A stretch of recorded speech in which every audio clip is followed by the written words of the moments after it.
اور یاد رکھنا، عورتیں گھر سے باہر جاتے وقت گھر میں جو چاہیں پہنے، جس گھر کے اندر غیر مردوں کا آواگمن نہیں ہے، عورتیں گھر میں جو پہننا چاہیں پہنے، کوئی رکاوٹ نہیں ہے۔ دوپٹہ اوڑھیں نہ اوڑھیں، اوڑھنی لیں نہ لیں، بال کھلے رکھیں یا باندھ کے رکھیں، نائٹی پہنے نہ پہنے، جو چاہیں۔ اور غور سے سنو، گھر کے اندر جہاں غیر مردوں کا آواگمن نہیں ہے، عورتیں جو چاہیں پہن سکتی ہیں، ان کو کوئی رکاوٹ نہیں ہے۔ لیکن گھر سے باہر اگر جائیں گی، گھر سے باہر جب نکلیں گی، تو عورتیں گھر سے باہر نکلتے وقت چوڑیاں بھی پہننے کی اجازت نہیں ہے، چوڑیاں بھی نہیں پہن سکتی۔ ہر بجنے والی چیز منع ہے، کوئی بھی بجنے والی چیز عورت پہن کر نہیں جا سکتی۔ اگر چوڑی بج رہی ہے تو چوڑی پہن کر جانا غلط ہے۔ پازیب، پائل پہن کر نہیں جا سکتی، اگر اس میں گھنگرو لگے ہوئے ہیں تو۔ اس کو آپ کے یہاں کیا بولتے ہیں؟ اونچی ہل کی چپل جو ہوتی ہے نا، اونچی ہل کی پہن لیتی ہیں، وہ نیچے گٹکا لگا رہتا ہے، تھوڑا سا ناٹی کت کی ہو تو لمبی لگتی ہے وہ، اور وہ پہن کے چلتی ہیں تو وہ سڑک پر وہ چپل آواز کرتی ہے، ٹک ٹک ٹک ٹک آواز کرے گی۔ عورت کے لیے اونچی ہل کی وہ چپل جو سڑک پر چلتے وقت ٹک ٹک کی آواز کرے، وہ چپل بھی پہن کر چلنا منع ہے عورت کے لیے۔ ظاہر ہے وہ چپل ٹک ٹک ٹک ٹک کرے گی، ادھر اس کی چپل بولے گی ٹک ٹک ٹک ٹک، ادھر نوجوانوں کے دل بولیں گے دھک دھک دھک دھک۔ منع ہے۔ کوئی بھی خوشبو، پرفیوم نہیں لگا سکتی، گھر میں جو چاہے لگائے، لیکن گھر کے باہر کوئی پرفیوم نہیں، کوئی عطر نہیں، یہاں تک کہ خوشبودار کوئی چیز نہیں۔ اگر کریم میں خوشبو ہے تو وہ بھی نہیں، پاؤڈر میں خوشبو ہے تو وہ بھی نہیں، اگر کوئی ایسا تیل یوز کرتی ہے جس میں خوشبو ہے تو وہ بھی نہیں۔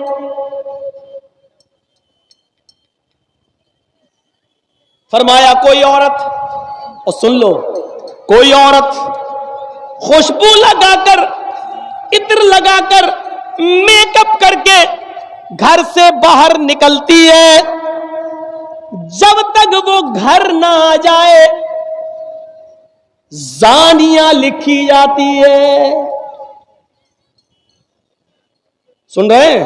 جو عورت میک اپ کر کے، جو عورت خوشبو لگا کر، جو عورت کریم پاؤڈر میک اپ سور کر جب گھر سے باہر نکلتی ہے تو اس پر اللہ کی، فرشتوں کی لعنت برستی رہتی ہے، اور جب تک وہ گھر کے باہر رہتی ہے زانیہ اور بدچلن لکھی جاتی ہے۔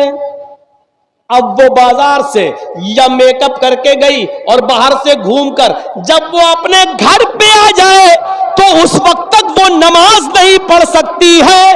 نوٹ کریے، اس وقت تک وہ نماز نہیں پڑھ سکتی ہے جب تک کہ وہ ایسے غسل نہ کر لے، ایسے نہا نہ لے جیسے شوہر سے بیوی ملنے کے بعد، ہم بستر ہونے کے بعد جب بیوی غسل کرتی ہے اور نہا کر پاک ہوتی ہے، جب تک یہ عورت اس طریقے پر غسل نہ کر لے تب تک وہ نہ نماز پڑھ سکتی ہے نہ روزہ رکھ سکتی ہے۔ اب بتائیے ہم اسلام کے اس مشن میں کتنے گھل چکے ہیں؟ بتائیے اسلام کا، ہمارا اور ہماری بیٹیوں کا اسلام کیسا ہے؟ کیا پانی اور رنگ کی طرح ہے؟ کیا ہماری لڑکیاں، ہماری بیویاں کیا اس اسلام کے مزاج میں پوری کی پوری داخل ہیں؟ کون سی لڑکی ہے جو لپسٹک لگا کے نہیں آئی ہے؟ ذرا دیکھو تو۔ اب آپ کہو گے مولانا کہہ رہے دیکھو تو، جملے بہت جلدی پکڑتے ہو۔ اب دیکھنے کا مطلب یہ تھوڑی ہے کہ نقاب ہٹا کے دیکھیں گے، اور دیکھو کا مطلب یہ بھی ہے کہ آپ دیکھو نہ دیکھو، لیکن جب نقاب ہی نہیں ہے تو اپنے آپ دکھ جائے گا۔ آج کل نگاہیں نیچی کر کے کون چل رہا ہے؟ نگاہیں نیچی کر کے اگر چلیں گے تو ٹکر اور ہوگی۔ اچھا آپ ایمانداری کے ساتھ بتائیے، جلسہ ہو رہا ہے نا، عورتوں کی آواز آ رہی کہ نہیں آ رہی؟ دیکھ رہے ہیں؟ ہم تھوڑی دیر چپ ہو جائیں تو لیڈیز کی آواز یہاں آ رہی ہے۔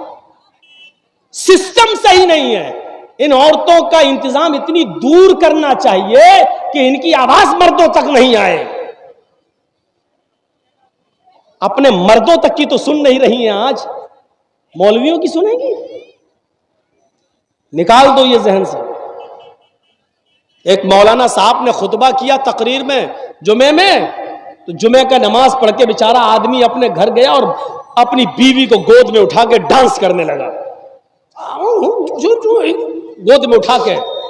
تو بیوی نے پوچھا واہ آج تو کمال کر دیا، جمعہ پڑھ کے گھر میں آئے گود میں اٹھا لیا، آج بڑا رومانس کر رہے ہو، بڑا پیار کر رہے ہو کیا؟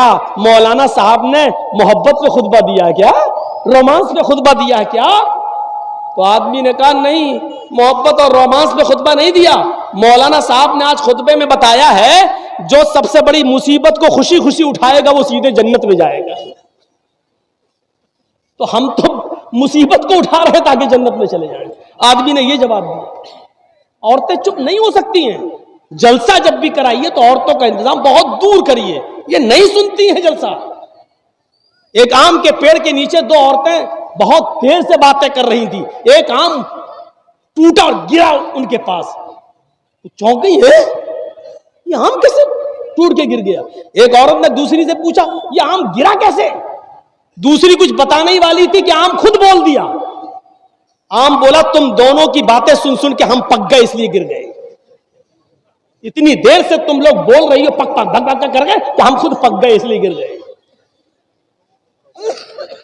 دو عورتیں چپ نہیں رہ سکتی ہیں، اور آپ کو معلوم ہے کہ جلسے میں 1000 2000 عورتیں آئیں گی، 5000 عورتیں آئیں گی، تو آپ اتنا پاس؟ آج تو ان کو موقع ملا اپنی سینڈل دکھانے کا، آج تو موقع ملا اپنی ساڑی دکھانے کا، آج تو موقع ملا ان کو اپنا سوٹ دکھانے کا۔ اتنا اچھا موقع مولانا جرجیز کی تقریر میں وہ گوائیں گی، اتنا اچھا موقع۔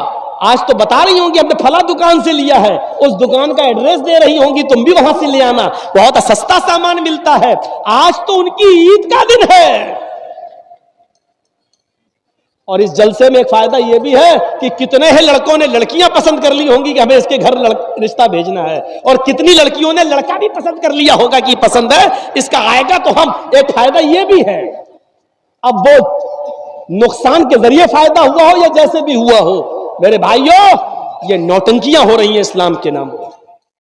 ہم ان چیزوں پر غور کریں، سوچیں کیا اسلام کے ساتھ ہمارا تعلق یہ ہے؟ یا ایھا الذین آمنوا ادخلوا فی السلم کافہ، ایمانو والو تم اسلام کے اندر پورے کے پورے داخل ہو جاؤ۔ بچوں کے ساتھ ہمارا تعلق کیا ہے؟ فرمایا جب تمہارے گھر میں بچہ پیدا ہو، جب تمہارے گھر میں بچہ پیدا ہو تو 7ویں دن اس کا عقیقہ کرو، اس کے سر کے بال کاٹو، پورا ٹکلا 7ویں دن اس کے سر کے سارے بال چھلو، اور بالوں کے وزن کے برابر چاندی غریبوں اور مسکینوں میں تقسیم کرو۔ مان لیجئے سارے بال ہم نے کاٹے اور 5 گرام ہوئے، تو 5 گرام چاندی یا 5 گرام چاندی کی قیمت غریبوں میں مسکینوں میں دی جائے گی۔ اور یہ اسلام کا ایک حصہ ہے، اس سے آپ بچ نہیں سکتے ہو۔ 7ویں دن اس کا اچھا نام رکھو، گڈو پپو نہیں، ٹوئنکل نہیں، لڑکیوں کے نام اوئیٹی سوئیٹی نہیں، اچھا نام رکھو، نام کا اثر پڑتا ہے۔ قیامت کے دن ناموں سے بلایا جائے گا۔ اچھا نام رکھو جس کا معنی اچھا ہو۔ جب 7واں دن ہو جائے تو اس کا عقیقہ کرو، اور مسئلہ یاد رکھنا عقیقہ صرف 7ویں ہی دن ہے، 14ویں دن کی دلیل نہیں ہے، 21ویں دن کی دلیل صحیح نہیں ہے کہ 7ویں دن طاقت نہ ہو تو 14ویں دن کر لو، 14ویں دن نہ ہو تو 21ویں دن کر لو، نہیں، عقیقہ صرف 7ویں دن ہے، اور 7ویں دن کسی مجبوری کی وجہ سے اگر آپ نہیں کر سکے تو جب تمہیں موقع ملے، جب تمہارے پاس مجبوری ختم ہو جائے اس وقت کر لو۔ 7ویں دن نہیں کیا اور 8ویں دن مجبوری ختم ہو گئی تو 8ویں دن کر لو، 9ویں دن مجبوری ختم ہو گئی تو 9ویں دن کر لو۔ اب یہ نہیں کہ 7ویں دن نہیں کیا تو اب 14ویں دن کر لیں گے، نہیں، 14ویں دن کا انتظار نہیں کیا جائے گا۔ 14ویں دن بھی مجبوری رہی، 21ویں دن بھی رہی، تو جب تمہاری مجبوری ختم ہو جائے تب کر لو۔ اور جب تک اس بچے کا عقیقہ کر نہیں لیا جائے گا اس بچے کی دعا باپ کے حق میں قبول نہیں ہوگی۔ سمجھ رہے ہیں نا؟ رہن ہے، رہن بچہ گروی ہے، چاہے کتنی وہ بچہ دعا کرے باپ کے حق میں پھر قبول نہیں ہوگی اگر عمدن قصدن جان بوجھ کر استطاعت کے باوجود آپ نے اس کا عقیقہ نہیں کیا تو۔ یہ باپ کے اوپر ایک قرض ہے جب تک وہ اس کو ادا نہیں کرے گا۔ ہاں بچہ 20 سال کا ہو گیا، اب مجبوری ختم ہوئی ہے تو اب کر دو۔ باپ 20 سال تک اپنے بچے کا عقیقہ نہیں کر سکا مجبوری کی وجہ سے اور انتقال ہو گیا، تو بچہ خود کمانے لگے تو وہ اپنا عقیقہ خود بھی کر سکتا ہے، لیکن کرنا ہے اگر استطاعت ہو جائے تو کرو، کرنا ہے۔ یاد رکھیے 7ویں دن عقیقہ کرے گا، جب بچہ پیدا ہو تو 7ویں دن عقیقہ کرو، 7ویں دن اس کا اچھا نام رکھو، اس کے سر کے سارے بال چھیل کر بالوں کے وزن کے برابر چاندی یا اس چاندی کی قیمت غریبوں اور مسکینوں میں تقسیم کرو۔ لڑکا ہے تو 2 جانور اور لڑکی ہے تو 1 گائے نہیں چلے گی، بھینس نہیں چلے گی، اونٹ نہیں چلے گا، بڑے جانوروں میں عقیقہ نہیں ہوگا۔ عقیقے کے لیے بھیڑ بکری چاہیے، دبا، انہی جانوروں میں عقیقہ ہوگا۔ لڑکا ہے تو 2 اور لڑکی ہے تو 1۔ ہاں اگر آپ کے پاس مجبوری ہے اور لڑکا پیدا ہوا ہے لیکن 2 جانور کی قیمت نہیں ہے، 2 جانور کی استطاعت نہیں ہے، 1 جانور آپ کر سکتے ہیں، اگر استطاعت نہیں ہے تو 1 جانور بھی کیا جا سکتا ہے۔ اسلام میں آسانی ہے، سختی نہیں ہے۔ اگر 2 لڑکا ہے اور ہم غریب ہیں، 2 جانوروں کی قیمت نہیں ہے میرے پاس لیکن 1 کی استطاعت ہے تو یہاں اجازت ہے شریعت کی طرف سے، تو تم 1 ہی کر دو، کیونکہ اللہ رب العالمین کسی پر اس کی بوجھ سے زیادہ، اس کی حیثیت سے زیادہ اس پر بوجھ نہیں ڈالتا ہے۔ لڑکی ہے تو 1 ہے ہی۔ میرے بھائیوں، پھر حکم ہوتا ہے جب تمہارا بچہ زبان چلانے لگے، کچھ تھوڑا تھوڑا بولنے لگے، تو سب سے پہلے اس کی زبان سے اللہ اللہ نکلواؤ۔ 6-7 مہینے کے بعد بچے تھوڑا تھوڑا بولنے لگتے ہیں تو اس کی زبان سے اللہ اللہ اللہ نکلواؤ، اور جب بچے کی زبان تھوڑی صحیح ہو جائے تو اس کو لا الہ الا اللہ سکھاؤ، اس کو لا الہ الا اللہ سکھاؤ۔ ہم کیا سکھا رہے ہیں؟ 4 سال کا ہو گیا، happy birthday to you. کتنا گدھا ہے یہ باپ، اور میں گدھا کہہ دیا ہوں۔ جس کو برا لگتا لگتا رہے، جس کو مرچی لگ رہی لگتی رہے۔ اب بتائیے گدھے میں عقل نہیں ہوتی ہے؟ گدھے میں عقل ہوتی ہے کہیں؟ ہارن بجاؤ تو گدھا وہیں آئے گا جہاں گاڑی گھوم رہی ہے، ٹی ٹی اور آئے گا گاڑی کے پاس، اس میں عقل نہیں ہے۔ یہ بتاؤ آپ کا بچہ 5 سال کا ہو گیا، آپ اس کا برتھ ڈے بنا، happy birthday to you. تیرا بچہ اللہ کی طرف سے 80 سال کی عمر لے کے آیا تھا، 5 سال اس کی کم ہو گئی ہے، اب اس کی عمر 75 سال رہ گئی ہے اور تو خوش ہو رہا ہے۔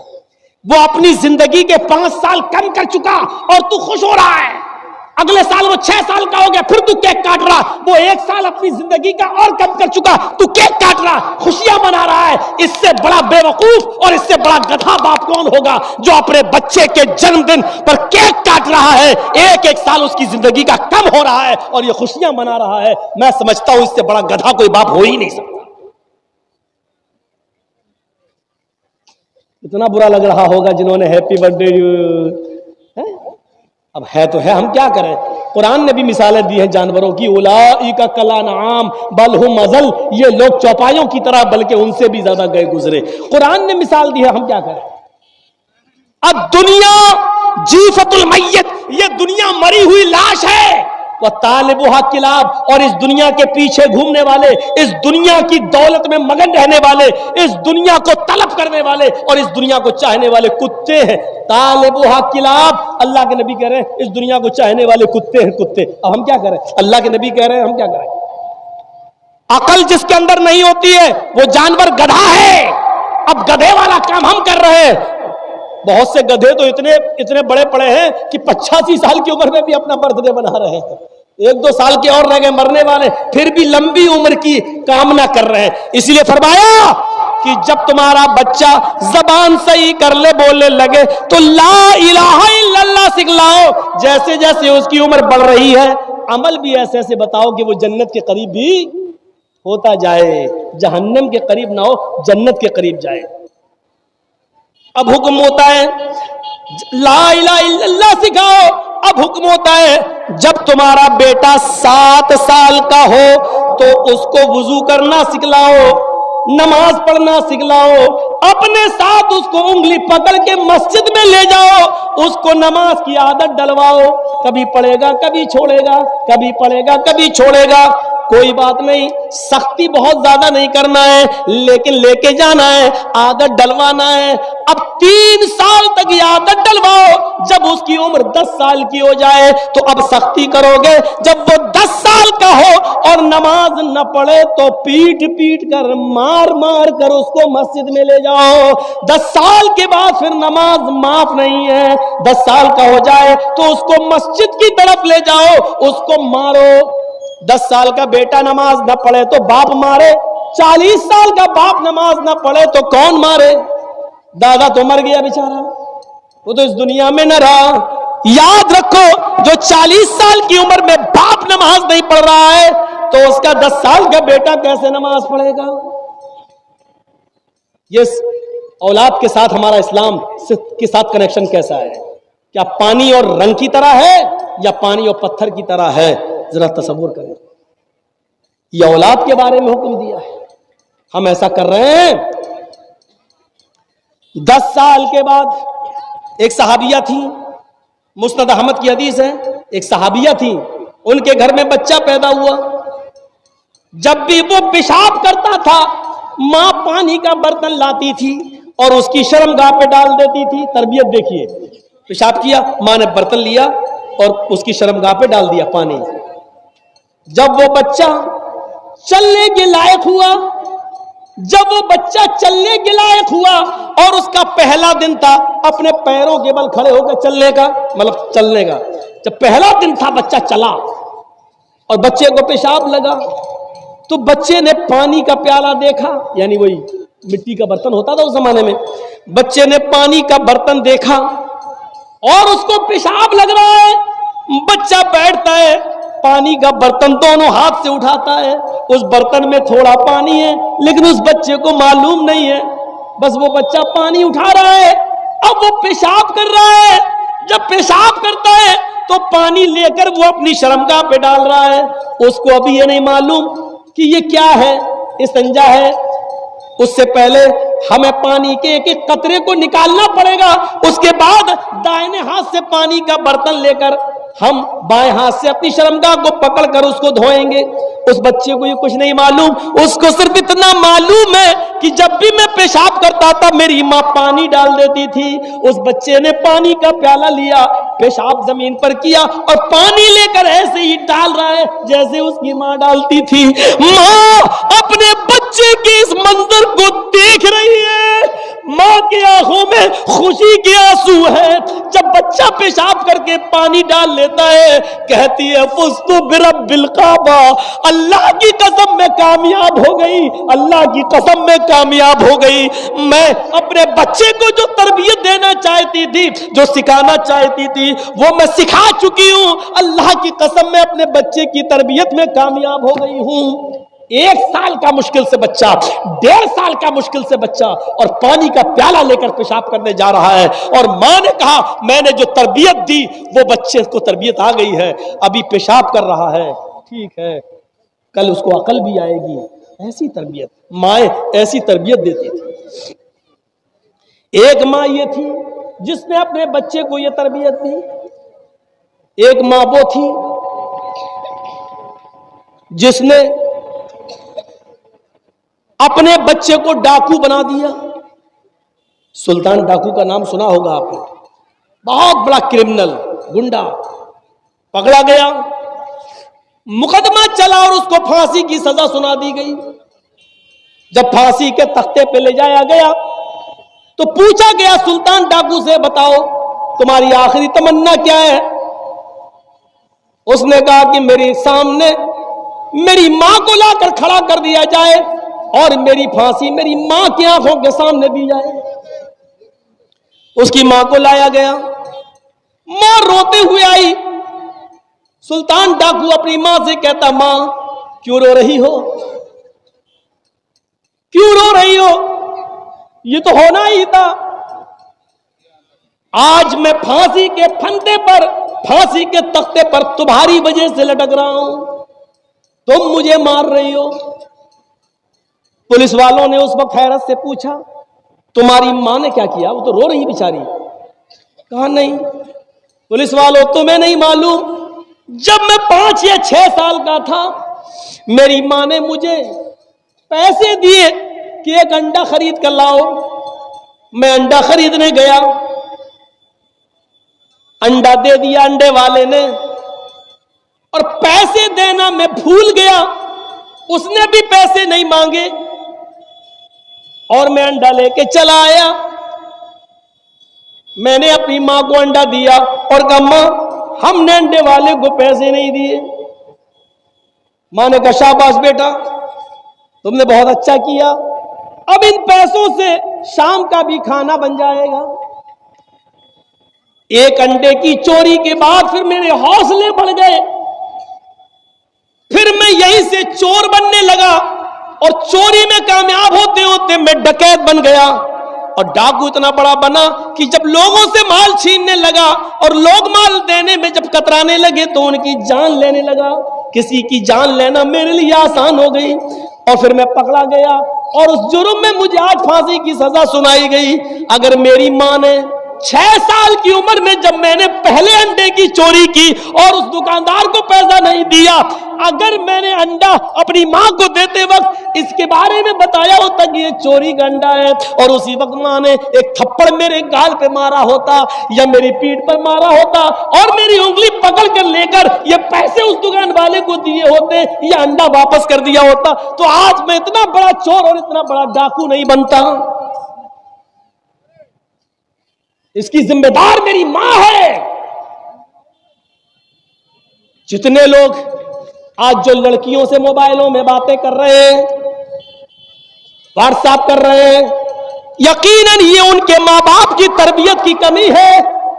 اگر ان کے باپ نے اور ان کی ماں نے اگر تربیت دی ہوتی تو جن لڑکیوں سے وہ بات کر رہے وہ ان کو اپنی بہن اور اپنی بیٹی سمجھ رہے ہوتے, اپنی بہن سمجھ رہے ہوتے, آج ان سے اشلیل باتیں نہیں کر رہے ہوتے, آج واٹس ایپ پہ گفتگو نہیں کر رہے ہوتے, آج موبائل پر گفتگو نہیں کر رہے ہوتے, آج 1-1 اور 2-2 گھنٹے ان سے باتیں نہیں کر رہے ہوتے. یہ تربیت کی کمی ہے, چاہے باپ کی ہو یا ماں کی ہو. ایک تربیت وہ تھی کہ حضرت مریم علیہ السلام مسجد کے محراب میں بیٹھی ہوئی ہیں اور ان کے پاس بے موسم پھل آ گئے. موسمی کا موسم نہیں موسمی آئی, گاجر کا موسم نہیں گاجر آئی ہے, میرے بھائیو تربوز کا موسم نہیں تربوز رکھا ہوا ہے, آم کا موسم نہیں لیکن آم رکھا ہوا ہے. حضرت زکریا جب مسجد کے محراب میں داخل ہوئے, جب دیکھا کہ مریم کے پاس یہ پھل آ گئے ہیں, اس کا تو موسم ہی نہیں ہے,